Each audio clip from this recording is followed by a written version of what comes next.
Bienvenidas, bienvenidos a este encuentro de conversaciones meditativas de Meme. Mi nombre es Vero Aquistapase, formo parte del equipo de Meme, y estoy especialmente emocionada y honrada y entusiasmada de compartir esta hora de tiempo con Sharon Glantz, que está aquí conmigo en la pantalla. Shar es amiga mía, primero, viste lo más importante, lo primero que decía. Es un ser que amo profundamente y lo tengo que decir primero. Es, y lo voy a decir rotundamente, licenciada en psicología, porque acaba de entregar la tesis ya fue aprobada, felicitaciones, está solamente esperando la instancia de defensa, con lo cual es licenciada en psicología, ni más ni menos que de la UBA, de la Universidad de Buenos Aires, a punto de defender su tesis. Es la directora de Casa Templo, la encuentran en Instagram como @encasatemplo, forma parte del equipo de Sabias, sabias.mujeres, Sabias con B corta, que es un proyecto dedicado a la mujer, muy hermoso, del que también formo parte, y brinda talleres grupales que fomentan la conexión con el ser real de cada uno, y acompaña también en procesos de terapia individual, caminos de sanación, de autoconocimiento. Tengo la enorme alegría de que Sharon esté con nosotros hoy. Gracias, Shar, de verdad, por tu tiempo. Hola, Vero. Hola a todos que están ahí del otro lado. Gracias a ustedes por este espacio. Estoy muy feliz de poder tener esta posibilidad de compartir juntos y juntas este tiempo. Gracias.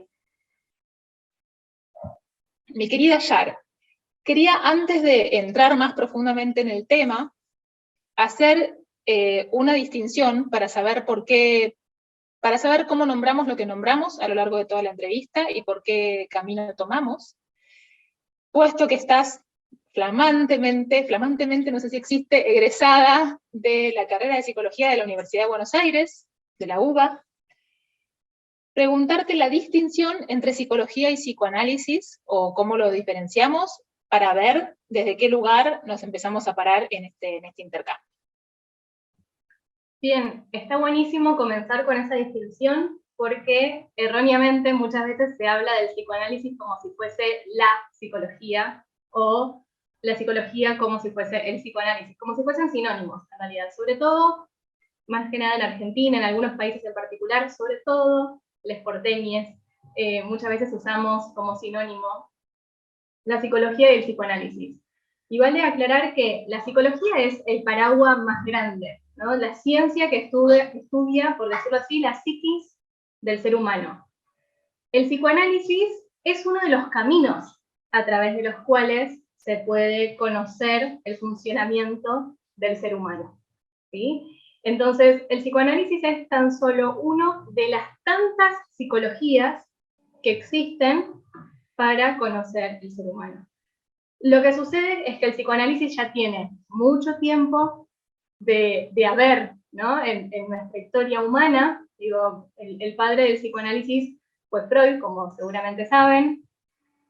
Freud existió en fines de 1800, principios de 1900, las primeras 2 décadas de 1900, en un momento crucial de la humanidad, en el sentido de que si nos posicionamos en cuando existió Freud, la sociedad era la época victoriana, ¿no? O sea, un ser humano que se creía controlador de todo lo que existía, digamos, como centro de todo lo que pasaba a su alrededor, por decirlo de algún modo, y no diría tanto desde el sentido espiritual, sino más bien desde el sentido racional, ¿sí?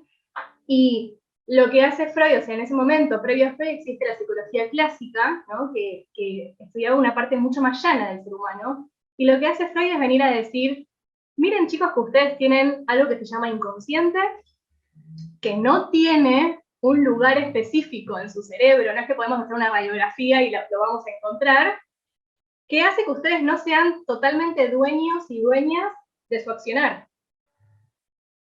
Cosa que descoloca a la sociedad entera. También entendamos que Freud era doctor, Freud era neurólogo, no era psicólogo, con lo cual su público al quien él hablaba era más bien un público de si no lo veo, no lo creo, ¿sí? Entonces, Freud trae toda esta nueva visión del ser humano.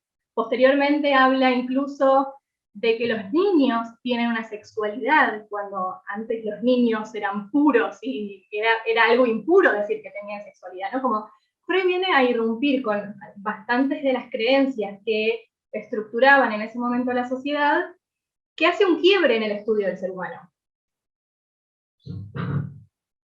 Siendo la introducción de la charla que vamos a tener hoy, voy a aclarar, desde la perspectiva lógica racional, ¿no? O sea, si estamos hablando desde la perspectiva andina, desde la perspectiva de los ancestros, ahí hay un entendimiento totalmente diferente, ¿sí?, al que estamos hablando.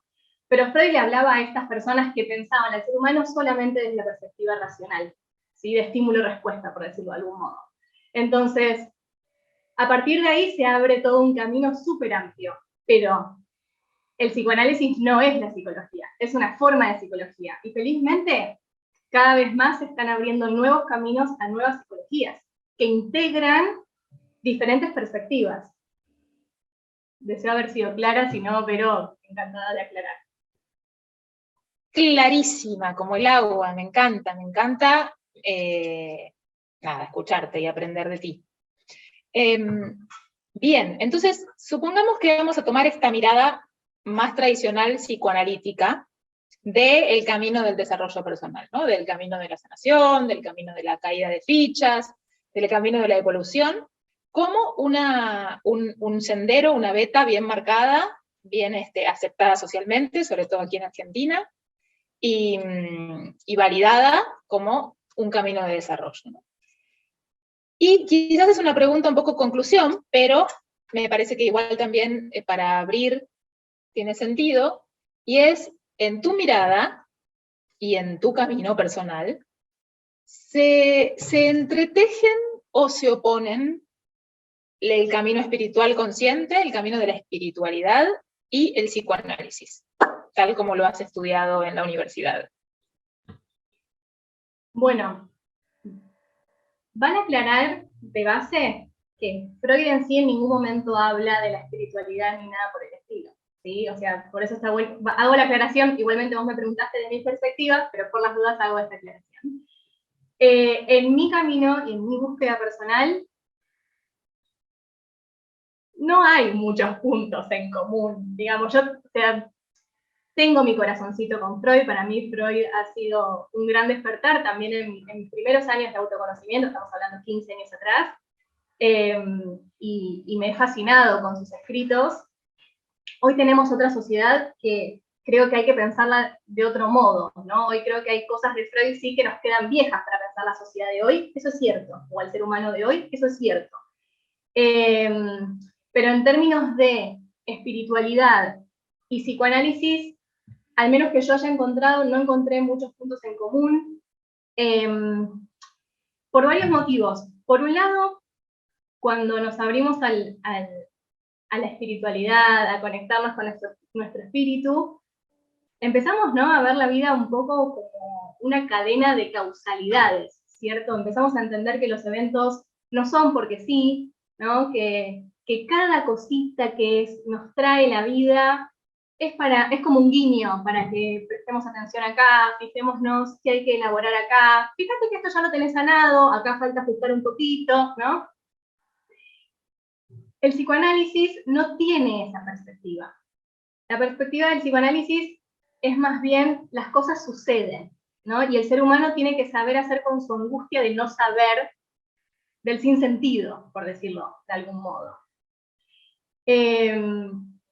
Quiero hacer un entre paréntesis en esto, y es que dentro del psicoanálisis también hay diferentes micro, digamos, psicoanálisis. Freud es el padre de la psicología, ¿cierto? Que después lo continúa, lo relee Lacan, ¿sí? Y es como lo que se llama acá en Argentina la escuela francesa, de la cual recibimos toda esa información, pero también está la escuela inglesa, por ejemplo, el psicoanálisis, que se enfoca más en la crianza de las niñas, digamos. Después tenemos a Jung, que es otra forma de psicoanálisis. Jung fue uno de los discípulos de Freud y después se abre, ¿no? Empieza a tener puntos que no están en común y empieza a armar un camino distinto, pero eso también es psicoanálisis. Entonces, acá estamos hablando específicamente del psicoanálisis freudiano, te diría de la escuela francesa, para ser más específica todavía, ¿sí? Entonces, Freud no habla, ni Freud ni quienes lo releen, hablan de una conexión espiritual, no hablan incluso de esto que decía de una causalidad, sino más bien lo contrario, habla de elaborar el sinsentido, ¿sí?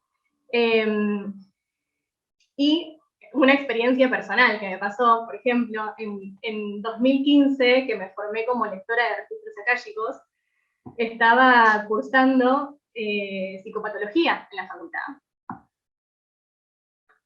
facultad psicoanalítica, ¿no? Estudiando psiquiatría clásica, estudiando incluso a Freud, estudiando casos donde Freud empezaba a elaborar los delirios, la esquizofrenia, Freud y otros autores, ¿no? Entonces, claro, yo empezaba a formarme como lectora de registros, a practicar canalizar desde los registros akáshicos, a tener información de una persona que tengo enfrente que no conozco, pero sin embargo, con esta herramienta que son los registros akáshicos, me acercan eventos de su historia, información de su historia, que la persona que tenía enfrente me confirmaba, con lo cual yo estaba teniendo una cantidad de confirmaciones y una amplitud en todo eso, y yo iba a la facultad y yo decía, y entonces soy esquizofrénica, decía yo. ¿Qué hago? ¿Qué hago? Estoy mal, decía, ¿no? Como, bueno, por supuesto, en ese tiempo tuve una profunda crisis con la facultad, con la carrera, incluso con el psicoanálisis, porque me sentí un poco en tener que elegir, ¿no? Hoy en día, como terapeuta, siento que tomo del psicoanálisis por ahí algunos aspectos más que son de marco, de qué lugar quiero posicionarme yo, que igual no me posiciono desde una psicoanalista, pero sí tomo conceptos que ha traído Freud, como por ejemplo transferencia, contratransferencia, son conceptos que yo creo que las diferentes psicologías está bueno que tomen, por ejemplo. Pero no puedo negar al espíritu, no puedo negar la conexión que tenemos con el espíritu, no puedo negar que existen, ¿no? Estas señales, estas causalidades de las que hablábamos. Entonces, ahí sí es donde tuve que soltarle un poquito la mano ahí al psicoanálisis, y donde yo siento al menos en mi camino que no se tocan el psicoanálisis y la espiritualidad. Muchas gracias, Yar. O sea que podemos hablar mucho más de desencuentro que de encuentro. Mucho más de darse la espalda que de darse la mano. Te diría que sí. Te diría que sí. A ver, quizás encuentran, y ya esto se los digo a quienes están del otro lado escuchando y viendo la entrevista, ¿no? Como, quizás encuentran algún psicoanalista, alguna psicoanalista, que ha encontrado la forma de unir más profundamente los dos mundos. Desde mi experiencia, desde lo que trae el psicoanálisis, yo encuentro más puntos lejanos que puntos unidos, ¿no? Como, de hecho, por ejemplo, los textos psicoanalíticos, de la labor en terapia, vamos a decir, ¿no? De la labor en la clínica, en la sesión con el paciente. Un rol es el que tiene el psicoanalista o el psicoanalista con un paciente, porque ellos dicen paciente, no dicen consultante, con un paciente neurotípico, ¿no? Una neurosis. Y otro distinto es el rol que ocupan con una persona que tiene algún diagnóstico de esquizofrenia, por ejemplo. ¿Cierto? Son funciones distintas que cumplen según el psicoanálisis, en uno en otro. En uno buscan el sinsentido, en la persona con neurosis buscan desarmar el sentido. Bueno, no pienses todo como una causalidad. Pensá un poco en la casualidad, déjate cosas sin responder, ¿sí? Y con una persona que tiene diagnóstico de esquizofrenia, por ejemplo, todo lo contrario, busca ordenar, busca el sentido. Pero busca el sentido, de nuevo, no tomando la información desde el espíritu, no tomando desde, bueno, esta señal te vino porque tu alma te está diciendo tal cosa. No, Freud no habla de alma. ¿Sí? O sea, Freud habla del inconsciente, que desde otro tipo de psicología podríamos decir que el inconsciente aloja información del alma, sí, es cierto, pero Freud no lo dice. Freud en ningún momento reconoce que tuvimos otra vida. ¿Se entiende? Freud habla puramente de esta vida que estamos viviendo en esta encarnación. ¿Sí? Sí, sí, clarísimo, clarísimo. Y ahora que decías lo de registros akáshicos, ¿no? No solamente los registros akáshicos, una persona que canaliza, que se sienta a meditar y escucha las voces de sus maestros o de su ser superior. Y va a un psicólogo o psicóloga súper psicoanalista, del psicoanálisis más tradicional. ¿Está en peligro? ¿Me la van a internar a esa persona? ¿O cómo es? ¿Qué mirada tiene el psicoanálisis sobre esto? ¿Realmente como de esquizofrenia o hay matices? ¿Qué es un delirio místico? Te pregunto todo junto, pero es que quiero saberlo todo. Bien, a ver, es una pregunta un poco picante la que me estás haciendo, amiga, te quiero decir. ¿En qué sentido? En el sentido de que no soy psicoanalista y realmente existen muchos psicoanalistas en el mundo y ojalá que alguien pueda llegar a una sesión con un psicoanalista o una psicoanalista con perspectiva espiritual. Vamos a hacer un paréntesis, vamos a hacer de cuenta que nadie nos está escuchando ni se nos escuchará jamás. Es una charla entre amigas y que todo lo estamos viendo desde tu punto de vista personal y de lo que a vos te parece que puede ser, respetando y salvaguardando y contemplando que puede haber opiniones muy disímiles allí afuera. Me encanta este paraguas de empatía y comprensión con todos quienes están escuchando y quienes no también. Bueno, sí, a ver, según el psicoanálisis, lo que nosotros desde la espiritualidad llamaríamos canalizaciones o sentir entidades que no están en este plano o poder hablar con alguien que ya partió de este plano, por ejemplo, serían alucinaciones.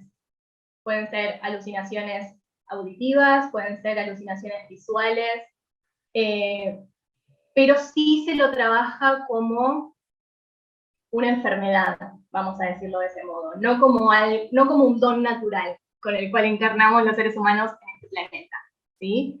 Entonces, yo no sé si decir que está en peligro, pero sí que se va a encontrar del otro lado con un profesional que no tiene una escucha empática o abierta, quizás, para este tipo de experiencias, sino que tiene una formación que le dice, mirá, tu paciente si te dice esto, puede ser un neurótico con delirio o puede ser una esquizofrenia, por ejemplo, u otros tantos, ¿sí? Cuando hablamos de delirio espiritual, como dijiste hace un rato, si querés en un rato vamos profundamente a eso, ya es como algo mucho más amplio, ¿sí? Pero sí, desde el psicoanálisis, este tipo de experiencias se entienden como alucinaciones, no como cosas, no como experiencias reales, vamos a decirlo, ¿sí? Sino como algo que está imaginando la persona en ese momento y que no distingue la realidad de lo que no es real. Ahí está, para el psicoanálisis, la canalización no es algo real.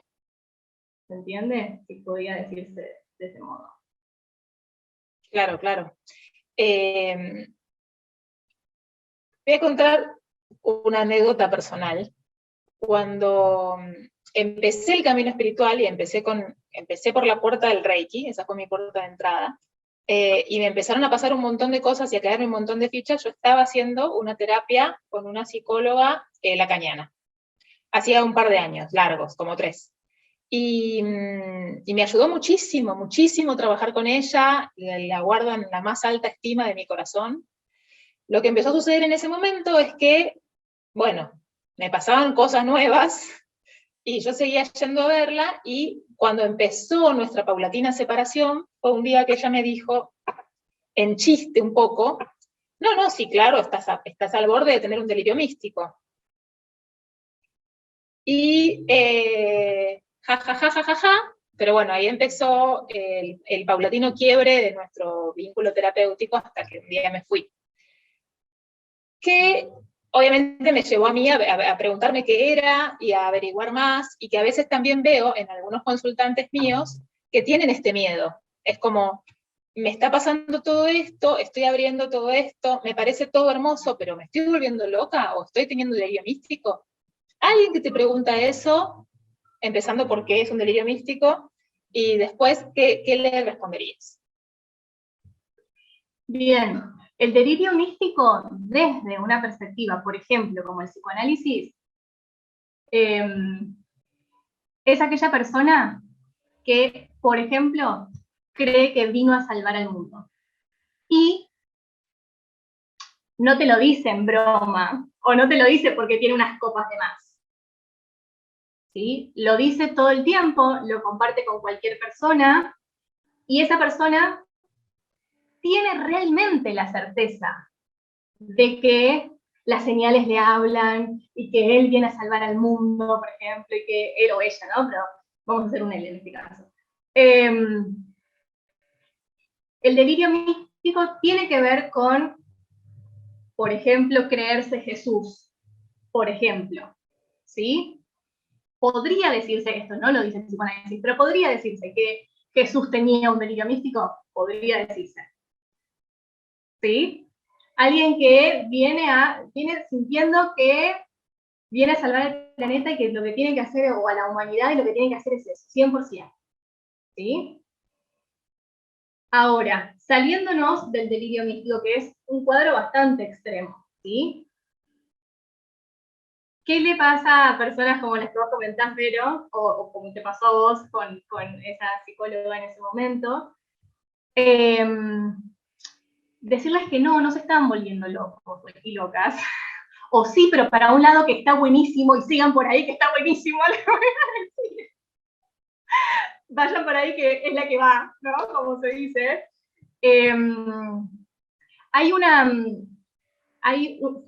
Hay una consigna, digamos, hay una clave, que fue la que a mí me rescató un poco en ese tiempo que a mí me agarró mucha crisis, porque de verdad, o sea, yo estaba teniendo también experiencias místicas, si quieren, o alucinaciones, según el psicoanálisis, y de verdad estaba estudiando para recibirme encima de una línea que decía que era esquizofrénica, y realmente fue una crisis profunda, y lo que me rescató a mí fue decir, quien tiene una especie de esquizofrenia o un delirio místico, por ejemplo, en ningún momento tiene la distinción en lo que es la real realidad, vamos a decir. ¿A qué me refiero? Perdón, pero se me está trabando tu imagen. ¿Me confirmás si se está escuchando bien o se me traba a mí el audio también? Te escucho bien, te escucho bien. Ah, bien, entonces continúo. Alguien que tiene un delirio místico, por ejemplo, o alguien que está desarrollando un cuadro de esquizofrenia, o como hace poco se hizo bastante conocido acá en Argentina, los brotes psicóticos, por ejemplo, porque, a ver, son cuadros que existen dentro de la psiquiatría, y si quieren ahora en un ratito vamos un poco más hacia ahí.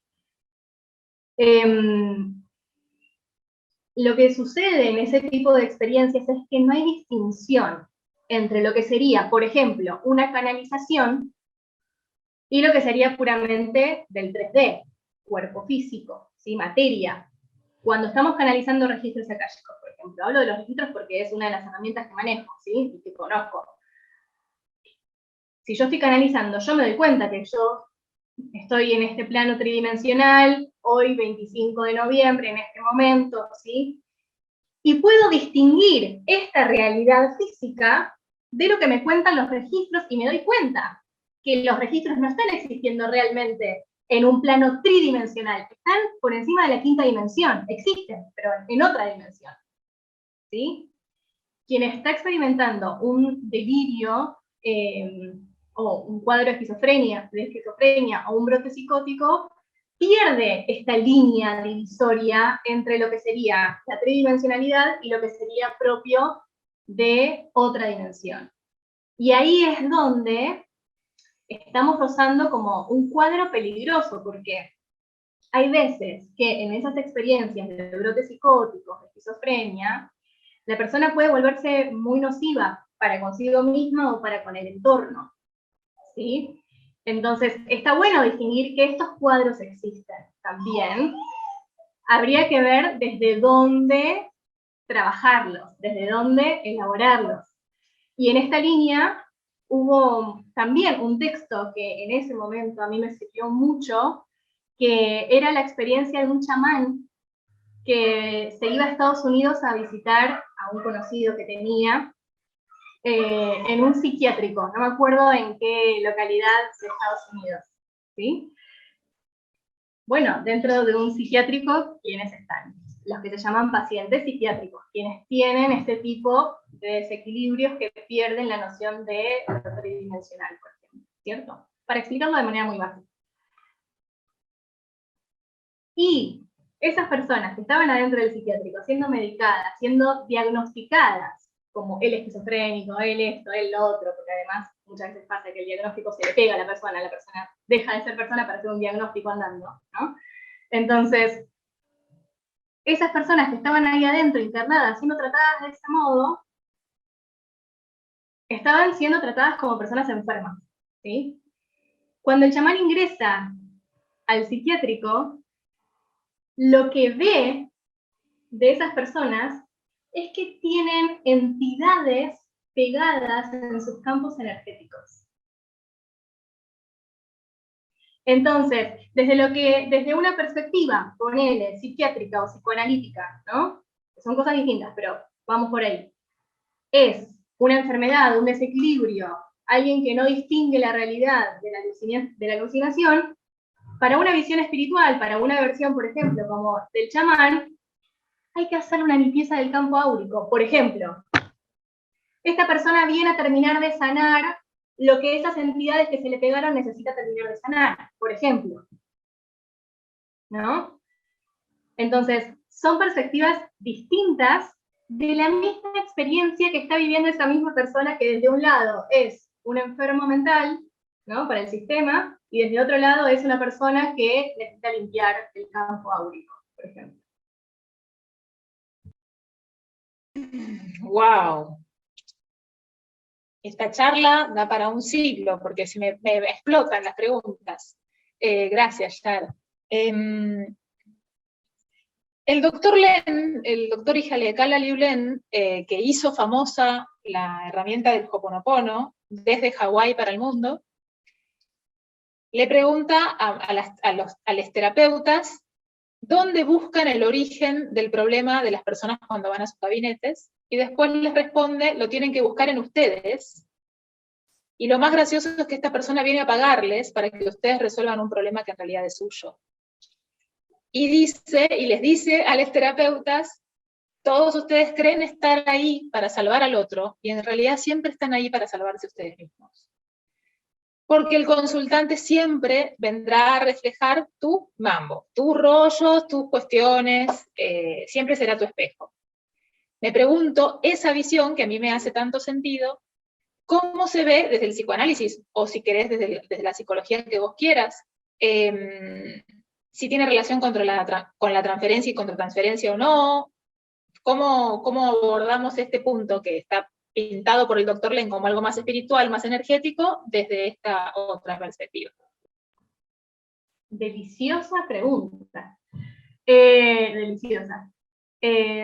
Bueno, continuamos con el psicoanálisis, si te parece. No se tocan en nada. En absolutamente nada. Jamás desde el psicoanálisis se va a decir que lo que te trae el consultante es lo que vos como psicólogo o psicóloga tenés que sanar, porque partamos de la base, en el psicoanálisis no se habla de sanación. Esa es otra distinción que olvidé decir al comienzo, ¿no? O sea, desde la espiritualidad se habla de sanar, de vivir una vida saludable, feliz, sana. Se cree en el deleite, en el gozo, como una forma de vida, como una posibilidad para el ser humano. Para el psicoanálisis no. O sea, para el psicoanálisis la mayoría somos neuróticos o psicóticos, ¿no? Pero la mayoría somos neuróticos y vivimos con la angustia ahí, agarrada de la mano, y lo que hacemos con el psicoanálisis es angustiarnos un poco menos, o entender al menos de qué nos angustiamos, pero la angustia va a seguir, es como una condición base más o menos, para el aparato psíquico, ¿no? Entonces, volviendo a esta pregunta que me hacías, perdón que hice este paréntesis, para el psicoanálisis, de hecho, todo lo contrario. El psicoanalista viene a ser como una X. ¿Vieron en matemática como una X que puede adoptar cualquier valor? Bien, el psicoanalista viene a ser una X, una pantalla en blanco, un lugar donde el paciente puede proyectar lo que necesite para su proceso terapéutico. ¿Sí? Entonces, de hecho, hay uno de los textos de Freud que habla de transferencia y contratransferencia, que dice un poco así como, no importa si el psicoanalista es varón o mujer, como para el psicoanálisis eso no importa, para otro tipo de terapia sí importa. ¿Por qué? Porque el psicoanalista es una X para el proceso de terapia. Aclaro, para quienes no conocen tanto, el proceso de transferencia, el concepto de transferencia y contratransferencia para el psicoanálisis. La transferencia es, para decirlo muy llano, la emocionalidad que se le mueve al paciente para con su psicoanalista durante el proceso de terapia, ¿sí? Y la contratransferencia es hacia el otro lado, lo que se le mueve al analista con su paciente, ¿sí? Hay un texto en donde Freud sí habla, porque es cierto que en sesión, seas terapeuta, seas psicoanalista, sea cual sea el tipo de psicología que atravesás, en sesión se te mueven cosas con lo que te trae el consultante, ¿no? Digo, no, tendríamos que estar iluminados para que no se nos muevan las cosas mientras que estamos acompañando procesos terapéuticos, ¿cierto? Entonces Freud hace un texto que habla de la contratransferencia y de cómo elaborar las emocionalidades que pueda aparecerle al analista respecto a su paciente o con lo que su paciente le trae para elaborar o con la personalidad de su paciente, ¿sí? Pero no lo habla desde el sentido de tenés que sanar vos para que sane el consultante. Sí le dice, si a vos por decirlo muy llano, si a vos, analista, te molesta alguna actitud de tu paciente, elaborar en tu terapia. ¿Sí? Y ahí él establece como algunas condiciones en donde si no puedes elaborar con eso, tenés que derivar a la persona, porque vas a interferir en el proceso terapéutico de la persona, ¿sí? Ahora, volviendo a cuál es el rol del analista dentro del proceso de terapia del paciente, la transferencia lo que dice es que muchas veces el paciente pone en el terapeuta, en el analista sería más correcto decir, la figura de la madre, del padre, del jefe, del hermano, ¿no? Eso sería la transferencia. ¿Por qué? Porque transfiere en esa persona que es el analista toda esa emocionalidad que esa persona tiene con esta otra persona del otro vínculo y que probablemente en ese vínculo no puede decir lo que a su analista sí le puede decir. ¿Se entiende? Y eso muchas veces hace como de andamio, dice Freud en un momento, ¿no? Como de puente, por decirlo, para facilitar la sanación. Por eso el doctor Len un poco dice, no sé si le hablaba psicoanálisis específicamente, pero cuando el doctor Len dice, ustedes creen que vienen a sanar a sus consultantes, y el analista tiene un poco ese rol. De hecho, en algún tiempo, años atrás, el analista fue bastante paliado, digamos, en el sentido de que se creían que se las sabían todas, ¿no? Porque tiene un poco este rol. Que si nos ponemos en el lugar del consultante que viene a mí para que yo sane, implica sí o sí un lugar de humildad, ¿cierto? Sí, sí, por eso él es tan tajante, ¿no? Lo más gracioso es que esta persona va a venir a pagarle para que usted resuelva un asunto que es suyo, le dice. Entonces, te hago una última pregunta si tenemos un ratito para poder meditar contigo. Entonces, una persona X puede ir a terapia con un psicólogo y al mismo tiempo tomar sesiones de Reiki, tomar terapia chamánicas o de la cosmovisión andina, tener otro tipo de terapeuta que lo acompaña más energéticamente o con otras herramientas. Sí, no, sí, sí, y tenés idea de cuál es entonces la vía terapéutica más recomendable dentro de la psicología que se acerque un poco más a este camino. ¿Se va a confundir? ¿Cuál es tu opinión? Bien. A ver, yo no lo sugeriría, ¿no? Como estar en un proceso de psicoanálisis y complementarlo con Reiki, con registros akáshicos, con toma de plantas y demás. No porque no se pueda, se recontra puede, pero a menos que tu psicoanalista sea una persona de mente muy abierta o que realmente haya integrado. Yo he encontrado alguna psicoanalista que integró, por ejemplo, la visión chamánica, ¿no? La visión de la sabiduría de las plantas, por ejemplo. Si te encontrás con un profesional así, aprovechalo, ¿no? Como, sí, hacelo. Pero si te encontrás, como te pasó a vos, Vero, un profesional que te dice que eso no existe, que te estás volviendo loca, que estás por tener un delirio místico, más bien te diría que salgas, que salgas de ahí, ¿no? Y bueno, que sigas lo que dice tu sentir, pero existen otras formas, existen otros tipos de terapia que se pueden complementar con tu despertar espiritual, con que vos puedas seguir escuchando a tu alma, tu intuición y que lo puedas desarrollar cada vez más. Y son tan serias y tan efectivas, y en algunos casos aún más efectivas que el psicoanálisis, ¿sí? ¿Qué tipo de terapias? Y bueno, tenemos la psicología transpersonal, por ejemplo, la psicología sistémica, por ejemplo. Hay amplia, o sea, felizmente cada vez se está abriendo más. Voy a nombrar esas dos porque son las que más conozco y las que sé que funcionan. Pensémoslo de este modo, o sea, el psicoanálisis lo que trajo fue la posibilidad de que el ser humano se piense con una parte de sí mismo que no controlaba, que es el inconsciente, ¿no? Entonces aparecía la pregunta acerca de sí mismo. En una sociedad que no se preguntaba, las cosas sucedían, en fin, va, dale que va, ¿no? Pero se encontraban con situaciones que no podían resolver. Entonces, lo que permite el psicoanálisis en ese momento es hacerse la pregunta de, bueno, ¿qué de lo que no podemos controlar está dominando nuestra accionar? Felizmente, esa fue como la puerta de entrada al proceso de autoconocimiento desde una visión racional. Entendamos la psiquis, perfecto. Ahora, felizmente la sociedad avanzó y tuvimos que también incorporar la sanación física desde la perspectiva psíquica, por ejemplo, y aparecieron, bueno, ni hablar que apareció mucha dedicación por el cuerpo, desde hacer gimnasia o alimentarse correctamente, pero también cuestiones como la biodecodificación, ya estoy hablando muchos años después de Freud, ¿sí? Cuestiones como la biodecodificación, sí, tus emociones están ancladas en tus células y a partir de eso lo podés sanar, perfecto, pero no sin la pregunta de qué es lo que está modulando mi accionar que yo no estoy pudiendo controlar, ¿no? No sin esta pregunta que nos permite responder el psicoanálisis. Y después empieza a integrarse la espiritualidad, ¿no? La visión espiritual, vamos a decir en Occidente, ponele, la visión espiritual con este entendimiento de la psiquis, con este entendimiento del cuerpo. Entonces, ahí es donde el psicoanálisis a veces queda un poco corto, vamos a decirlo en algún punto, y necesita poder abarcar la persona otros aspectos para sanar enteramente, ¿sí?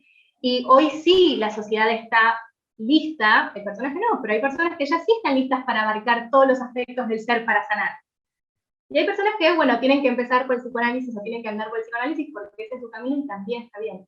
Pero si estás teniendo este tipo de conexiones con tu espíritu, este tipo de canalizaciones, anda por ahí que vas bien y busca al profesional, a la profesional que con quien empatices y con quien pueda acompañar este desarrollo. Terapia holística, psicología transpersonal, psicología sistémica, biodecodificación también, son caminos que pueden llegar a dar la mano en todo este despertar espiritual.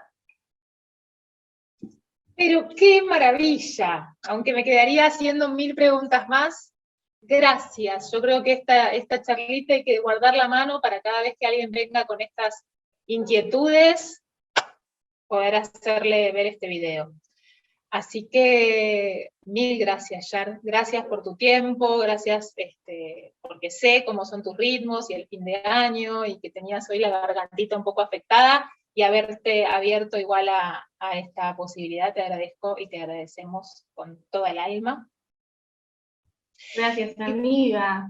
Perdón, me metí, pero gracias. No. Muchas gracias, es un placer que hayan dado este espacio para esto y que me hayan invitado también para poder compartir. Y gracias a que sos una psicóloga con un gran camino espiritual, nos gustaría deleitarnos con, si nos regalás 10 minutitos de una guía de una meditación para ya dejarte ir y recibir la noche aquí en Argentina con esa conexión, con una alta vibración. Claro que sí, un placer, claro que sí. Buenísimo, buenísimo, gracias. A ustedes, muchas gracias. Bueno, gracias a quienes están ahí del otro lado, gracias por haber llegado hasta este momento de la charla. Nos vamos a disponer a acomodarnos. Te invito a adoptar una postura que te quede realmente cómoda, saliendo de lo que conozcas que es la meditación. Realmente colócate en la postura que tu cuerpo necesite en este momento. Si querés moverlo, desperezarte, abrir el pecho, mover despacito el cuello. Si querés bostezar, hacer algunos suspiros, permitir todo lo que salga, para empezar a limpiar, para permitir que esos movimientos que estás haciendo, esos sonidos, esas exhalaciones, esos bostezos, suelten los pensamientos, suelten toda la información que recibiste hasta el momento, suelten todo lo que haya pasado en el día.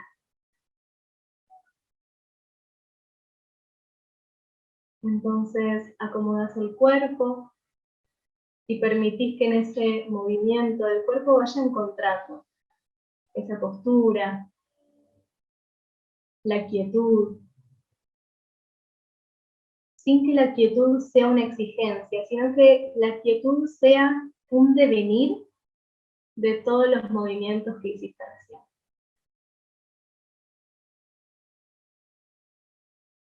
Y que esa quietud física, entonces, sea la invitación para que tu mente habite el silencio, el vacío. Y entonces tu mente se sienta en este presente, que está experimentando tu cuerpo, que está viviendo tus emociones. Respirás sintiendo cómo se inflan y se desinflan tus pulmones, siendo testigo de ese ejercicio.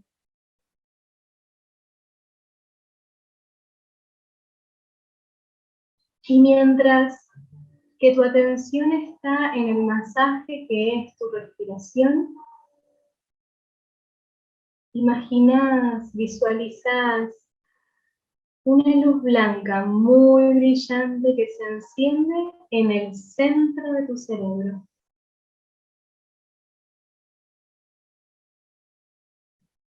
Esta esfera, esta luz que brilla, se vuelve más potente con cada una de tus respiraciones y empieza a iluminar cada recoveco de tu cerebro. Cada rinconcito de tu cerebro se ilumina y hasta poder sentir que esta luz se refleja en el centro de tus cejas, en tu entrecejo. La luz que se refleja en tu entrecejo, que habita en el centro de tu cerebro, ilumina a cada uno de tus pensamientos. Desde el más elevado hasta el más denso que estés transitando en este momento. Todos tus pensamientos se iluminan en este momento.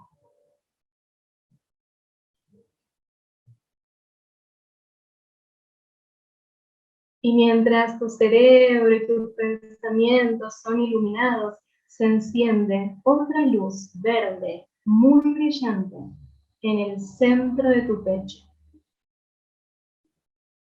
Y con cada respiración, esta luz verde se vuelve más potente, más brillante. Ilumina tu corazoncito, tus pulmones, tus costillas, toda la caja torácica. Y esta luz verde ilumina también todas las emociones que guardas ahí. Las que conoces, las que no conoces, las que sentís que son emociones lindas, las que sentís que son emociones feas, las elevadas, las densas, todas las emociones son envueltas en esta luz verde. Y mientras la luz blanca sigue iluminando tu cerebro y tus pensamientos, la luz verde ilumina el centro de tu pecho y tus emociones. Se enciende otra luz roja, muy brillante, unos centímetros debajo de tu ombligo. Respirás y esta luz roja se vuelve más expansiva y más brillante. Ilumina a los órganos que están en el centro de tu cuerpo. Ilumina a tus caderas, ilumina a tu sacro. Resuena su luz en las plantas de tus pies, se iluminan en rojo las plantas de tus pies. Se sana cada paso que das y cada paso que diste se ilumina en esta luz roja. Y sentís la conexión que la luz roja te da con la tierra.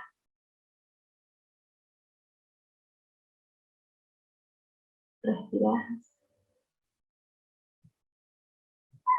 Sentís la luz roja, unos centímetros debajo de tu ombligo, la luz verde en el centro de tu pecho, la luz blanca en el centro de tu cerebro. Y mientras sos consciente de estas luces, sentís tu cuerpo físico.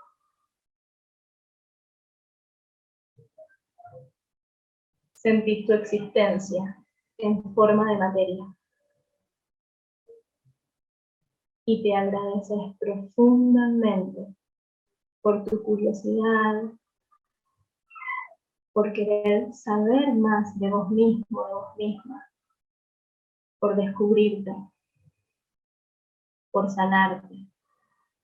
Reconoces que todo eso es una forma de amarte. Gracias por estar del otro lado, acompañando esta sanación.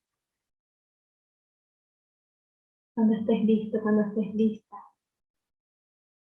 manteniendo la conciencia en estas luces que continúan por unos minutos más, acompañándote y sanándote, a tu tiempo, sin apuro, abrís tus ojos.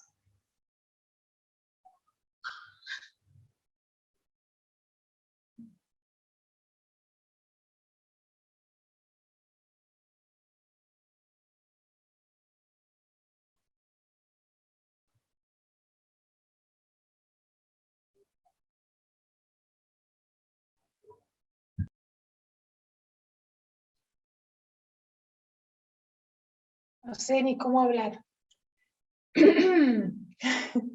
Ay, cuánto hacía que no escuchaba una meditación guiada por ti, qué placer. Súper maestra.